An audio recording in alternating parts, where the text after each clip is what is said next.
Dans le centre du Mali, c'est un scénario morbide qui se répète encore et encore. Cette fois-ci, c'est dans le village d'Ogo-Sagou et dans ses alentours.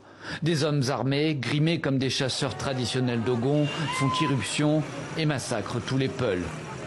Une centaine de personnes vont périr dans la matinée de samedi. Hommes, femmes, enfants, jeunes, vieux.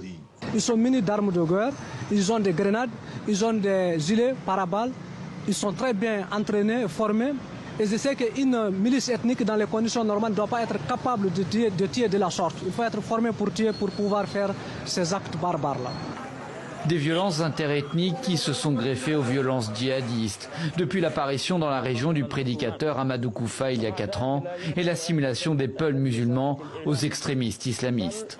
Une nouvelle attaque qui met en lumière cette situation pendant une visite d'une délégation du Conseil de sécurité de l'ONU au Mali.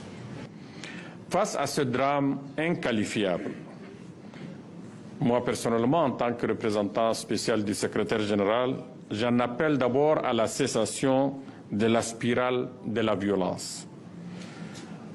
De même, dans le cadre de notre mandat de protection des civils, dès que nous avons appris l'information, une force de réaction rapide de la MINUSMA a été aussitôt déployée dans le lieu de l'incident.